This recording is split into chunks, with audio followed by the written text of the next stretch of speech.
Hello, आज हम काय केंद्रित घनीय संरचनाओं में संकुलन दक्षता निकालना सीखेंगे। तो देखिए, जो काय केंद्रित घनीय संरचनाएं होती हैं उनमें जो अवयवी कण होते हैं वो कहाँ स्थित होते हैं। एक तो जो एकक कोशिका होती है उसके कोनों पर स्थित होते हैं और साथ में एक अवयवी कण कोशिका के बिल्कुल बीचों बीच में स्थित होता है। तो हम बात करें इस एकक कोशिका के हिस्से में कितने अवयवी कण आ रहे हैं, तो 8 कोनों से 8 कोने हैं। एक कोने से कितना अवयवी कण हिस्से में आएगा 1/8। तो 8 कोनों से 8 × 1/8 बराबर 1 अवयवी कण आ रहा है। इसी तरह जो बिल्कुल बीच में केंद्र में है वो तो बिल्कुल बीच में है, मतलब उस कोशिका के पास में ही वो किसी से शेयर नहीं कर रही है। तो केंद्र वाला तो कोशिका के केंद्र में होने के कारण केवल इसी के पास रहेगा। तो टोटल प्रभावी अवयवी कण इस कोशिका के पास में कितने होंगे, 2 होंगे। अब हमको इसमें क्या देखना है, इसकी संकुलन दक्षता निकालनी है। तो देखिए, ये 8 अवयवी कणों में से हम कुछ कणों को यहाँ पे बनाएं कि ये कैसे दिखाई देंगे इस कोशिका में। तो हम पहले ये वाला कण बनाते हैं। कण को हम ठोस गोलों के रूप में मानते हैं। तो ये जो आगे वाला कोना है इस पर कण स्थित है वो किस तरह से रखा होगा, वो रखा होता है इस तरह से, बिल्कुल पास पास हटे हुए कण स्थित होते हैं। ऐसे बीच वाला और ये जो पीछे वाला है पीछे वाला कण बनाएंगे। यहाँ पे ये पीछे वाला कण ये ठोस गोलों के रूप में स्थित होते हैं सारे के सारे और एक दूसरे से बिल्कुल पास पास हटे हुए रहते हैं। तो इस तरह से अवयवी कण है। अब देखिए, हमें पता है एकक कोशिका की किनारों की लंबाई हमने क्या मान रखी है, a है। इस कोशिका की किनारों की लंबाई क्या है, a है। और यहाँ से इस b से लेकर के इस e तक की दूरी, b से लेकर के कहाँ तक की दूरी, e तक की दूरी, ये घन का विकर्ण है। ये फलक का विकर्ण नहीं, घन का विकर्ण होगा। इस कोने से इस कोने तक की दूरी को हमने मान लिया c। अब हम त्रिभुज ऐसे ही इस E से D तक की दूरी जो कि एक फलक का विकर्ण बनेगी, ये फलक है EFCD, फलक है इसका विकर्ण। इसकी दूरी को मान लिया हमने B। तो यहाँ पर एक त्रिभुज बन रहा है। तो पहले अपन लिख लेते हैं, माना किनारों की लंबाई बराबर a और गोले की त्रिज्या को मान लिया, गोले की त्रिज्या बराबर r। तो हम पहले इस a और r के मध्य संबंध निकालेंगे और फिर सीखेंगे संकुलन दक्षता कैसे निकालते हैं। तो a और r के मध्य संबंध निकालने के लिए समकोण त्रिभुज हम देखते हैं। समकोण त्रिभुज कौन सा, E, D और B में, ये जो त्रिभुज बना है E, D और B, इसमें हम लगाते हैं पाइथागोरस प्रमेय। तो पाइथागोरस प्रमेय के अकॉर्डिंग इसमें कर्ण क्या है, BE है। तो BE का स्क्वायर बराबर ED का स्क्वायर प्लस DB का स्क्वायर, सारे मान रखें। तो EB को हमने C का स्क्वायर बराबर B का स्क्वायर प्लस A का स्क्वायर। अब C देखिए, C क्या है, यहाँ पे C की जगह हम क्या लिख सकते हैं। तो C के अंदर क्या क्या आ रहा है, इस गोले की त्रिज्या आ रही है R, इस गोले का व्यास आ रहा है 2R और इस गोले की त्रिज्या आ रही है R, मतलब R + 2R + R बराबर C होगा और जो कितना होगा 4R के बराबर होगा। तो C बराबर हम लिख सकते हैं R + 2R + R और बराबर 4R। तो 4R का स्क्वायर बराबर B का स्क्वायर। अब ये B का मान हमको क्या है, ज्ञात नहीं है, प्लस A का स्क्वायर। तो A और R के मध्य संबंध ज्ञात करने के लिए अभी हमें एक चीज़ पता नहीं है B, तो हमको क्या करना पड़ेगा, B को भी पता करना पड़ेगा। तो B को पता करने के लिए बी का मान ज्ञात करेंगे हम। समकोण त्रिभुज, यहाँ पे देखिए इस फलक में यहाँ पे ई, सी और डी, यहाँ पर भी एक समकोण त्रिभुज बन रहा है। तो समकोण त्रिभुज ई सी डी से, तो इसमें देखिए ई सी डी से, तो कर्ण क्या है यहाँ पे ई डी है, तो ई डी का स्क्वायर बराबर सी डी का स्क्वायर प्लस ई सी का स्क्वायर। तो ई डी का मान तो क्या माना है आपने, बी माना है, बी का स्क्वायर बराबर, अब सी डी क्या है, ये घन के किनारे हैं और घर के सारे किनारे क्या होते हैं, सेम होते हैं। तो इस ए सी डी का स्क्वायर क्या हो जाएगा यहाँ पे, ए का स्क्वायर प्लस ई सी भी क्या है, ए है, घन की भुजाएं हैं, तो ये क्या आ गया, ए स्क्वायर प्लस ए स्क्वायर। तो बी स्क्वायर बराबर क्या हो गया, 2a स्क्वायर। तो इस बी स्क्वायर के मान को अपन क्या रख दें, यहाँ पे रख दें, तो अपन को क्या मिल जाएगा, इसको अपन एक नाम दे देते हैं और इसको क्या नाम दे देते हैं, 2। तो समीकरण 2 का मान 1 में रखने पर, तो 4r स्क्वायर बराबर 2a square plus a square, और ये बराबर हो जाएगा। आगे हमें क्या ज्ञात करना, a व r के मध्य संबंध। तो a, इस 3 को भी हम इधर ले जाएं तो 16/3 r स्क्वायर बराबर a स्क्वायर हो जाएगा। अब a के बारे में निकालना है तो हम क्या कर रहे हैं, दोनों तरफ क्या ले लें, वर्ग ले लें। तो 16 का वर्ग क्या हो जाएगा, 4, 3 का रूट 3 और आर स्क्वायर का r बराबर ए स्क्वायर का क्या हो जाएगा, ए। तो ए बराबर क्या आ गया, 4/3 √3 आर। ये है ए का मान, आर के, ए और आर के मध्य संबंध। अब हमें निकालना है संकुलन दक्षता। तो जो संकुलन दक्षता होता है, इसका सूत्र होता है संकुलन दक्षता बराबर अवयवी, नीचे लिख देते हैं, अवयवी कणों की संख्या इंटू गोले का आयतन, क्योंकि हमने अवयवी कणों को गोलाकार रूप में माना है इसलिए गोले का आयतन लेते हैं, गोले का आयतन बटा एकक कोष्ठिका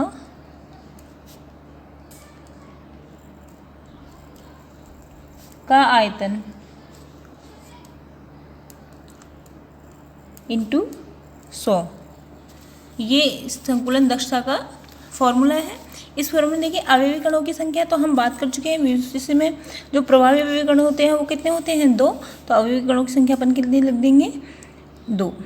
गोले का आयतन 4/3 πr³ और एकक कोष्ठिका का आयतन क्या होगा, AQ × 100।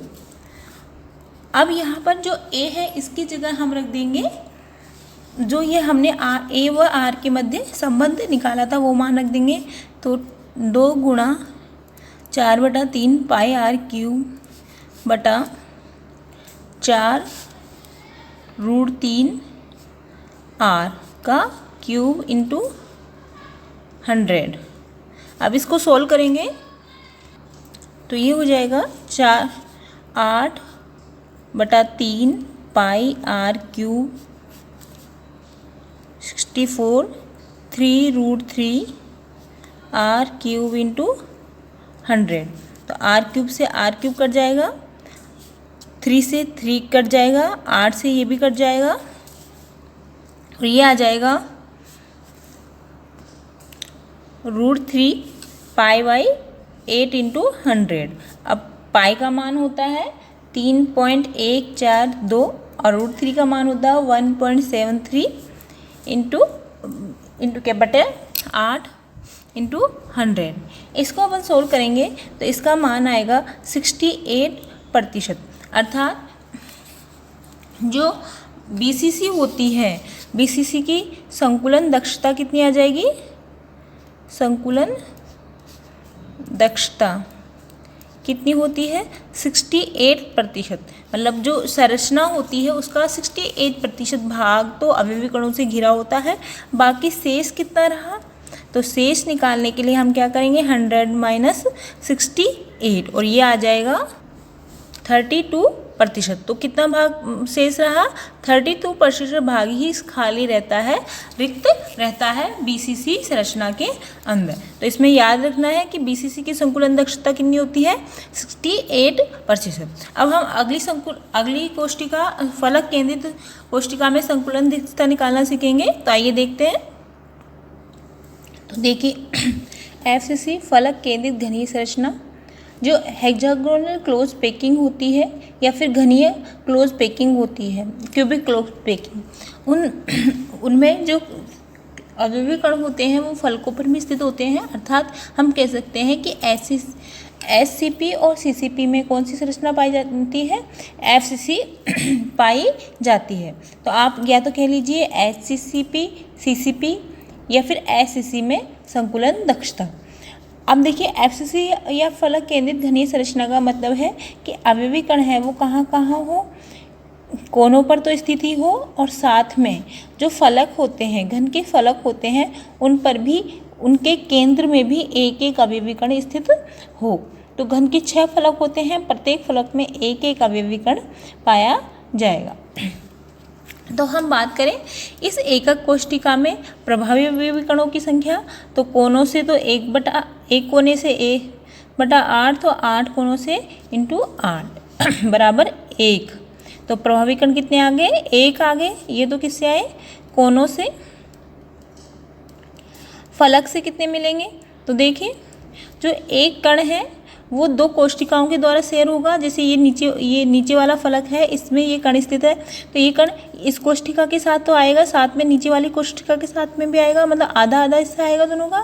तो यहाँ पर फलक से आधा मिलता है, और 6 फलक है तो प्रत्येक से आधा आधा करके कितना हो जाएगा? 3। तो टोटल अवयवी कण हो जाएंगे 1 + 3 = 4। तो इस घनीय एक फलक केंद्रित घनीय संरचना में टोटल अवयवी प्रभावी कण कितने हैं? 4 हैं। अब हम बात कर रहे हैं किसी एक फलक पर स्थित कणों की। तो इस वाले फलक की जैसे अपन बात करें तो इस फलक में कहाँ कहाँ कण हैं? प्रत्येक कोने पर और फलक के केंद्र पर। हम इस कोने का जो अवयवी कण है उसको बनाए तो वो इस तरह का दिखाई देगा, केंद्र वाला बिल्कुल इस तरह, और ये इस कोने वाला। तो ये संरचना को देखे एक फलक की हम निकाल के तो वो इस तरह से है। ये फलक है एक, ये D पॉइंट है, C, A और ये B। तो एक अवयवी कण यहाँ पे, और फिर इस तरह से ये अवयवी कण स्थित है। अब हमें क्या ज्ञात करना है? पहले तो माना एकक कोष्टिका के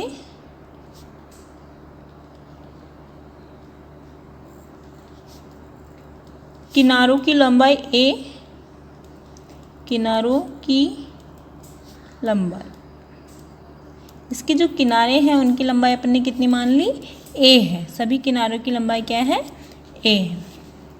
गोले की त्रिज्या मान ली, गोले की त्रिज्या R अपन ने मान ली। तो पहले तो हम वही काम करेंगे, A और R के मध्य संबंध को ज्ञात करेंगे। तो A और R के मध्य संबंध ज्ञात करने के लिए यहाँ से अपन एक विकर्ण डाल देते हैं, और किसी भी इसमें इस तरह ये अपन ने विकर्ण डाल लिया। अब हमको पता है ये वाली तो क्या है? A है, क्योंकि घन की भुजा या किनार है, इसकी ये लंबाई है, ये भी घन की किनार है, ये भी A है, और हमको ज्ञात क्या करना है? ये वाला विकर्ण ज्ञात करना है। तो कोई सा भी त्रिभुज ले लीजिए, जैसे समकोण त्रिभुज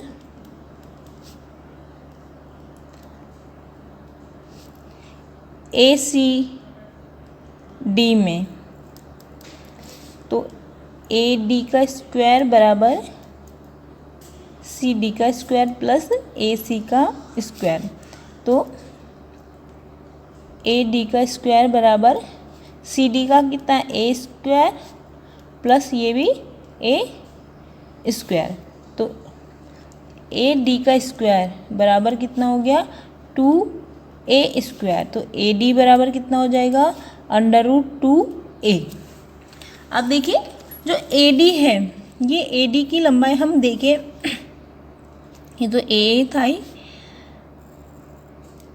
ए डी में क्या है गोले आ रहे हैं, एक ये गोला, इस गोले की त्रिज्या कितनी है r है, ये गोला इसकी r और r 2r हो जाएगी, यहाँ तक की दूरी कितनी होगी 2r, और ये कितनी हो जाएगी r। तो ए डी बराबर हम ये भी बोल सकते हैं कि r + 2r + r बराबर 4r। तो ए डी बराबर एक ये भी है कि 4r भी होता है।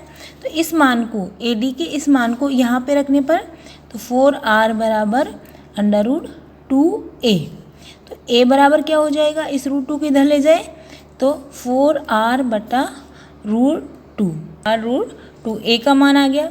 अब इसी में हम थोड़ा सा मॉडिफिकेशन कर लेते हैं कि इसमें क्या करें, ऊपर नीचे किससे गुणा कर दें, √2 से गुणा कर दें। तो इससे इस जो ये संख्या है इस पर कोई फ़र्क नहीं पड़ेगा, केवल हमें एक नया मान प्राप्त हो जाएगा। तो √2 × √2 कितना हो जाएगा, 2 हो जाएगा। तो 4√2r बटा 2, ये से कट जाएगा 2 बार, तो क्या आ जाएगा 2√2r। तो a बराबर क्या आ गया 2√2r। ये क्या हो गया a व r में संबंध कि a बराबर क्या होगा 2√2r। अब हम निकालेंगे संकुलन दक्षता। तो संकुलन दक्षता बराबर होगा अवयवी कणों की संख्या, दक्षता बराबर अवयवी कणों की संख्या। तो अवयवी कण कितने हैं 4 बटा गोले का आयतन इंटू गोले का आयतन, 4 इंटू गोले का आयतन 4/3 पाई r क्यूब, और एकक कोष्ठिका का आयतन a³ इंटू 100। अब यहाँ पे हम 4 इंटू 4/3 पाई r³ और a का मान रख देंगे। तो a का मान क्या है 2√2r का होल क्यूब इंटू 100। तो 4 इंटू 4 16/3 पाई r³। अब इसको खोलेंगे तो ये देखिए ये हो जाएगा 16√2r³। देखिए 2 × 2 × 2, 3 बार 2 का गुणा करेंगे तो 8, √2 का भी 3 बार गुणा करेंगे तो ये आ जाएगा 2√2, और 2√2 को 8 से गुणा करेंगे तो 8 इंटू 2 हो जाएगा 16, तो 16√2r³ आ गया ये, और इंटू 100। r³ से r³ कट जाएगा, 16 से 16 कट जाएगा, तो ये आ जाएगा